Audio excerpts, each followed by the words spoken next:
एक दिन दुर्वासा जी, बड़े बड़े ऋषि मुनि दर्शन करने आते थे। दुर्वासा जी ब्रज में आए और सुना था कि परब्रह्म परमात्मा का अवतार हुआ है। सोचा एक बार दर्शन करो परब्रह्म परमात्मा के, जिनका मैं निरंतर ध्यान करता रहता हूं। मैया का वही क्रम, लाला को पवाना, लाला का क्रम खेलने जाना। थिर न रहत खेलत दो भाई, अमित खेल अति नाधे। उठत चलत बैठत भ्रमि धावत, अति चंचल गति सांधे। जहां जहां फिरत जुगल मृदु प्यारे, बाल खेल मति काछे। तहां तहां जननी दृष्टि मोह सो, लगी फिरत हित पाछे। बाल झलन में ललन कबहु मिली, जात चौहटन आगे। अंतर अंब परत तलफत ज्यों, मीन दीन द्रग लागे। जरा सा नजर की ओट हो जाए तो मैया ऐसे तड़पने लगती जैसे मछली जल से बाहर कर दे। ये चंचल राम बलराम ब्रज में अब सखाओं के साथ दूर दूर तक खेलने जाने लगे। श्री दामा, सुबल, बसंत, कडार, अर्जुन आदि समवयस्क सखाओं को लिए ये बहुत दूर यमुना पुलिन तक चले जाते। वहां सुंदर श्वेत यमुना की जो रेत है, बालू है, उसमें लेट लेट करके, इसीलिए परम पवित्र यमुना पुलिन। भगवान उसमें खेलते सखाओं के साथ। बालू के ऐसे लड्डू बनाकर एक दूसरे के ऊपर डालते, खूब बालू में ऐसे लेटते। श्रीदाम सुबलाद्यैश्च वैश्यैर्ब्रज बालकैः, यमुना सिकते शुभ्रे लुठंतो, सुकुतौ हलौ। यमुना जी के शुभ्र श्वेत बालू में लोटते। कालिंद्युपवने श्यामस्तमालैः सघनैर्व्रतैः, कदम्ब कुंज शोभाढ्ये चेरतु राम केशवौ। श्री कृष्ण और बलराम पास में ही कदम्ब कुंज, अशोक कुंज, इनमें कभी छुपा छुपी का खेल खेलते। बड़ा कोलाहल कालिंदी परिसर में सखाओं के साथ ही लालजू महाराज कर रहे हैं। दुर्वासा जी आए तो देख रहे हैं कि बालू के लड्डू बनाकर एक दूसरे के ऊपर भर भर करके मार रहे हैं। मैया तो थोड़ी थोड़ी देर में बस दौड़ पड़ती, निकल कर देखती, हाँ खेल रहे, तो उनको चैन होती। जननी की दृष्टि में हर समय लालजू रहते, जरा सा ओझल हो जाए, विकल हो जाए। श्री कृष्णचंद्र श्री दामा को बालू के लड्डू मार रहे हैं। लड्डू से थोड़ी सी बालू आंख में चली गई। श्री कृष्ण को पकड़ने के लिए चला, गुस्सा होकर कि तुमने ऐसी मारी। प्रभु भाग चले, वो पीछे दौड़ा। थोड़ी दूर में श्री दामा ने पकड़ लिया। अब उसने बालू ली श्री कृष्ण के मुख में ऐसे। ये सब रज परम पावन रज है। अब भी प्रभु खेलते हैं, यही खेलते, क्योंकि नित्य धाम है, उनकी नित्य लीला स्थली है। प्रभु कस के आंखें बंद कर ली। श्री दामा बार बार मल रहा है। प्रभु लेट गए और खूब अच्छे से जब मल लिया बालू, तब हास हंस करके ताली बजा के कह, देखा बड़े बलवान बनते थे। बलराम जी और गोप शिशु ये श्री दामा को गिराए और श्री कृष्ण से कहा, अब तुम बालू मलो। दुर्वासा जी देख रहे हैं, ये परब्रह्म परमात्मा है। बड़ा विचित्र खेल है भगवान का। बड़े बड़ों को भ्रम हो जाता। गरुड़ जी जो भगवान के नित्य वाहन हैं, राम लखन को जब मेघनाथ ने नागपाश में बांध दिया, तो जब वो मुक्त करने के लिए आए, तो जीवन मुक्त परम हंसों को पदवी देने वाले प्रभु एक क्षुद्र निशाचर नागपाश में बांध दिया और मुझे मुक्त करना पड़ रहा है। क्या ये वही परब्रह्म परमात्मा है जो विवश होकर के नागपाश में बंधे और मैं मुक्त करूं? अरे जिनका नाम स्मरण मात्र जीवन मुक्त कर देता है, उन प्रभु को उन संशय हो गया कि ये भगवान है, ऐसा संशय हो गया गरुड़ जी को। गरुड़ महा ज्ञानी गुण राशि, दुर्वासा जी देख रहे। श्री कृष्णचंद्र जी की भोली लीलाएं, बाल लीलाएं, ये परात्पर स्वयं भगवान श्री कृष्ण है। विस्मित हो गए। धूलि धूसर सर्वांगम वक्रकेशम दिगंबरम धावंतम बालकई सार्धम हरिम वीक्ष सविस्मिता। गिरा गिरा के बालू लगाए हैं ना सब। धूलि धूसर सर्वांगम, वो बड़े खिन्न से खड़े। तब दाऊ दादा ने श्रीदामा को पकड़ के गिराया, फिर ये लगा। दुर्वासा, ये ज्ञानियों का ब्रह्म है, ये योगियों का परमात्मा है, ये भक्तों का भगवान है। कैसा है परब्रह्म? मुनिवर आश्चर्य में भर गए। इतना ही नहीं, महर्षि के परम पवित्र तपपूत मन में एक शंका आ गई। साई सुरोयम भगवान कथम बालई लुठन भुवि। ये भगवान नहीं हो सकता। बड़े बड़ों को, ब्रह्मा जी को भी हो गया था। आगे प्रसंग आएगा जब सखाओं को मंडलाकार भगवान ने बैठ करके भोग, तो अपनी अपनी छाक खोलते, और जैसे छाछ मुंह में डाली, बड़ी मीठी, इशारा किया और मुख से नंद लाला के मुख में सखा है। ब्रह्मा को ले भगवान है, दुर्वासा जी को लगाए परब्रह्म। ईश्वरो यम भगवान कथम बालई लुठन, उठा के पटक दिया श्री दामा ने बालू मल। ये परब्रह्म परमात्मा नहीं, परब्रह्म परमात्मा ने अयम तो नंद पुत्रोस्ति न श्री कृष्णा परात्परा। ये परात्पर तत्व नहीं हो सकता, ये नंद पुत्र श्री कृष्ण है। दुर्वासा जी को संशय हो गया, ये परमात्मा बालू में लौट रहे हैं, सखा उठा के पटक दिया, ऐसे कर रहे तो रुलासे से हो रहे हैं, ये क्या है? देखो भगवान की विश्व मोहिनी माया, तो भगवान बचावे तो बचावे ने, बड़े बड़े महात्माओं को भी संशय हो जाता है। अब संशय के झूले में इतने झूल गए कि पक्का हो गया कि नंद लाला है, परात्परीश भगवान नहीं है। तेजो मूर्ति महर्षि भ्रमित हो गए। भगवान खेलते खेलते एक दृष्टि डाली कि बाबा जी तुम्हारी बुद्धि भ्रमित हो रही है, तो तुम पर कृपा होनी चाहिए, क्योंकि तुम यहां आए हो हमारे ब्रज के अंदर। ब्रज के अंदर आने पर तो कृपा पात्र ही प्रवेश पाता है।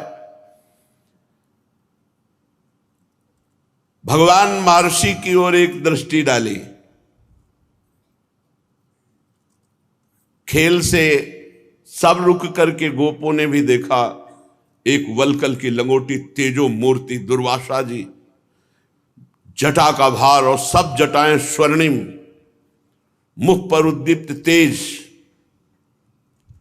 सखा श्री कृष्ण की तरफ हेर के ऐसे ये कहां से आ गए हमारे आपके खेल में?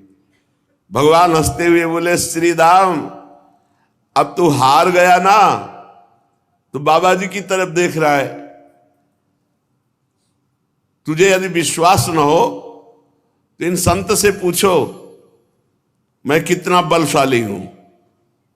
ये करते हुए भगवान महर्षि की तरफ मुस्कुराकर, सखा मंडली पीछे पीछे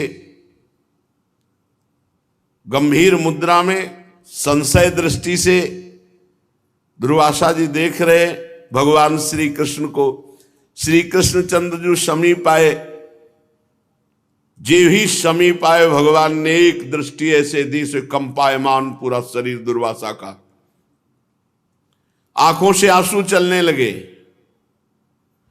अब दुर्वासा ने देखा दिव्य ज्योतिर्मय भगवान श्री कृष्ण का स्वरूप, तेजोमयी। महर्षि की आंखें चौंधिया रही। अत्यंत निकट जाकर कहा, संत जी मेरा खेल देखोगे या देख करके अभी कुछ समझ में आया? अच्छा बताओ, ये श्रीदामा हारा या हम हारे? महर्षि जी काठ की पुतली की तरह खड़े।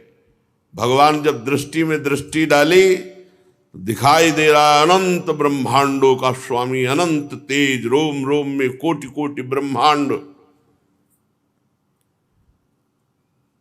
सामर्थ्य नहीं रह गई कि खड़े रहे दुर्वासा जी, बैठ गए बालू। श्री कृष्णचंद्र जी दौड़ कर गए और दुर्वासा जी को स्पर्श किया। बताओ बाबा, मैं जीता या मेरा मित्र श्रीदामा? महर्षि बोलने की सामर्थ्य खो दिए। प्रभु ने कहा, भाई सखाओं से तुम ही बुलवाओ, मौनी बाबा से लगते हैं, ये बोल नहीं सकते क्या? बुलवाओ इनको, मौनी हो क्या? तो जो श्री कृष्णचंद्र जो ऐसे बोल रहे, तो उनके जो अरुण हैं अधर और उनकी हंसी और बाल लीला, शिशु स्वभाववश चपलता, अनंतेश्वर निकेतन भगवान श्री कृष्णचंद्र का वैभव मुनिराज की दृष्टि में छाया हुआ है। वो केवल देख रहे हैं, बोलने की सामर्थ्य खो गए। दुर्वासा जी, भगवान ने, अच्छा मौनी बाबा हो, बड़े जोर से हंसे। सो दुर्वासा जी उठे और मुख से अंदर चले गए भगवान के। ऐसा मार्कंडेय ऋषि का भी हुआ था। प्रचंड प्रलय की जलराशि है, एक वट वृक्ष दिखाई दिया जब बहुत विकल हो गए, तो उसमें एक पत्ते पर बाल मुकुंद जी, और जब भगवान को देखा तो कुछ थोड़ा, तो इतने में भगवान हंस दिए, तो उनके पेट में वहां भी महाप्रलय शुरू। बड़ा विचित्र खेल भगवान की माया का। फिर जब भगवान जमुआई ली तो बाहर निकले, विकल हो गए प्रभु। सोई देखा कि कुछ आसन में बैठे हैं, ना एक बूंद पानी, ना कोई महाप्रलय, ना कुछ। भगवान से कहा, प्रभु अब मुझे कभी अपनी ऐसी माया मत दिखाना। मार्कंडेय जी को, दुर्वासा जी भगवान के छोटे से मुख में अंदर चले गए। जे ही अंदर गए, भूल गए मैं कौन हूं, कहां हूं। विशाल लोक, कहीं जनशून्य स्थान, कहीं अरण्य, विविध प्रकार की सृष्टि दुर्वासा जी भगवान के मुख के अंदर जाकर देख रहे हैं। वो दौड़ते दौड़ते भ्रमण करते कर, कहीं जलराशि, कहीं वनस्थली, कहीं निर्जन, ऐसे कोई दिखाई नहीं, और कहीं बहुत से प्राणी। एक विशाल अजगर वन में लौट रहा था, वो दौड़ा दुर्वासा जी की तरफ खाने के लिए। उसने पकड़ा, निगल गया, पर पता नहीं क्या आया, फिर उगल दिया। दुर्वासा जी मैं जीवित, फिर भागे। संपूर्ण ब्रह्मांड, सप्त लोक, सप्त पाताल, सब कुछ ओह भ्रमण करते करते श्वेत पर्वत पर पहुंच गए। और वहां सोचा कि मैं तपस्या करूं, जिससे पुनः मैं जहां था वहां पहुंच जाऊं। तप करते करते न जाने कितना समय व्यतीत हो गया। 7 कोटि वर्ष हो गए, 7 कोटि, 100 करोड़। प्रलय उपस्थित हुआ, सागर की उत्ताल तरंगे सबको डुबो दिए, कहीं स्थल रहा नहीं, जल ही जल, महान जल। उस जल में दुर्वासा जी डुबकी लगा रहे। फिर धीरे से एक तरंग उनको किनारे लाई। 1000 युग बीत गए उस जल में, 100 करोड़ तो बीत गए तपस्या, 1000 युग ऐसे। फिर एक तरंग घसीटी तो बीच में ले गए, फिर वो उसी जल में डूब रहे हैं। कभी होश आता है, कभी बेहोश हो जाते हैं, सब कुछ जल में। फिर एक छिद्र दिखाई दिया, उस छिद्र में प्रवेश किया, वहां गए तो बड़ी दिव्य सृष्टि। ये स्थान कौन सा है? इस ब्रह्मांड के शिरोदेश में अवस्थित लोक कौन सा है? एक ब्रह्मा की आयु पूर्ण हुई, 2 परार्ध। ये अभी मुंह में अंदर गए, 2 परार्ध हो गए उनको भटकते हुए, घूमते हुए। पुनः एक अंड छिद्र देखा, नारायण नारायण नारायण ऐसी आवाज आज, उसमें प्रवेश कर गए, छिद्र से बाहर निकले, फिर अगाध अपरसीम जलराज, फिर उसमें डूबे। करोड़ों बार ऐसे हर ब्रह्मांड में महाप्रलय।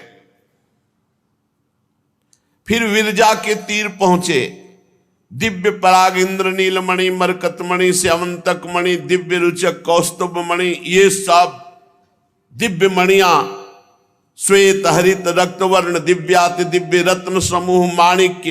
ये अब थोड़ा सांस आई, विरजा नदी के सत्संग समन्वित देखा। फिर गिरिराज गोवर्धन को देखकर विशेष शांति मिली। फिर सुंदर सुंदर वृक्ष श्रेणी, कल्पतरु लता, कामधेनु। फिर गिरिराज जी के समीप ही वृंदावन, 9 पल्लवों से सुशोभित चंदन मंदार चंपक की कुंज की कुंज, चंदन की कुंज, चंपा की कुंज, मंदार की कुंज, कितना सुंदर वृंदावन।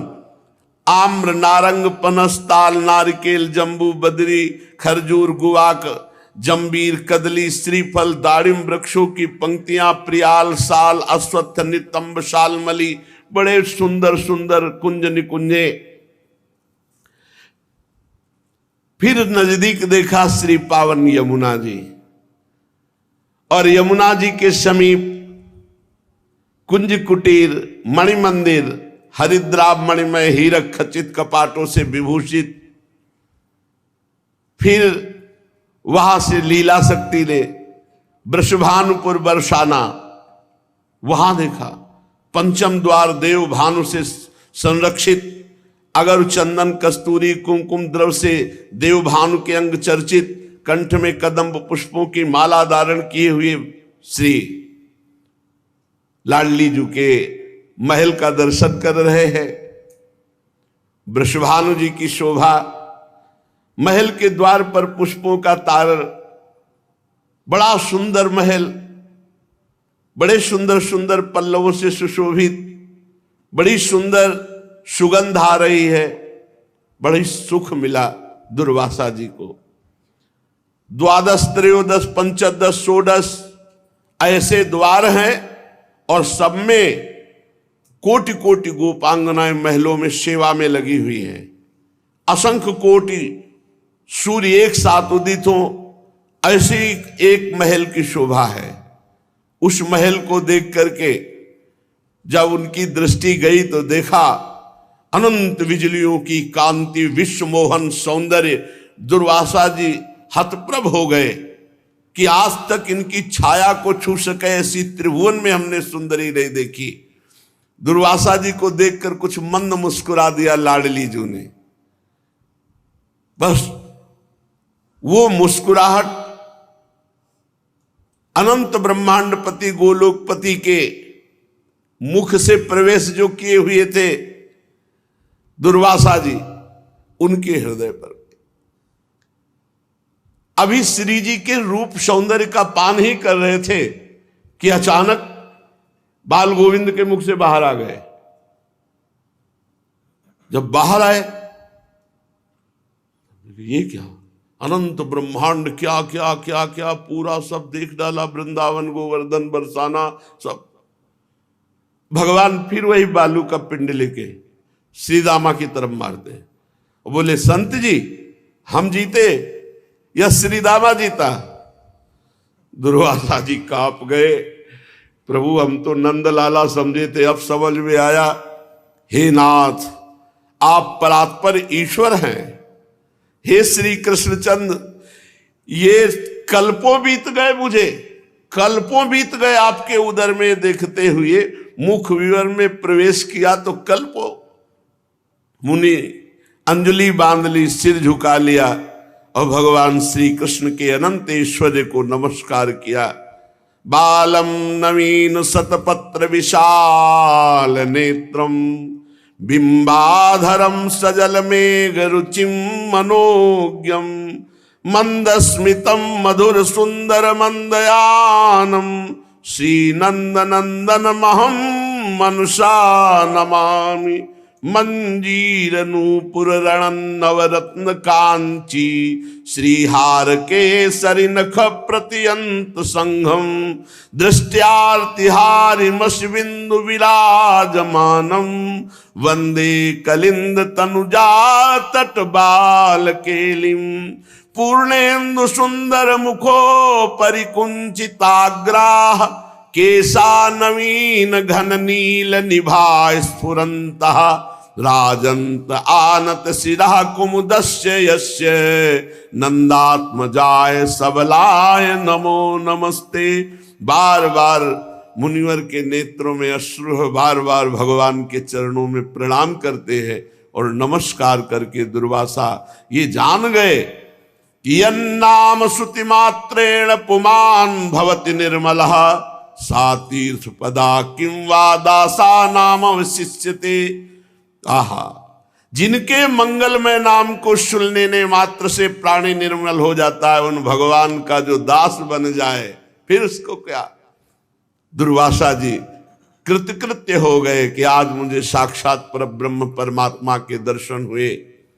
भगवान माखन चोरी लीला करते हैं। हमें यह समझना होगा कि माखन चोरी लीला भगवान की किनके साथ हो रही है। पहली बात तो इस माखन चोरी पर लीला पर विचार करके सबको ये कि चोरी अभाव में होती है।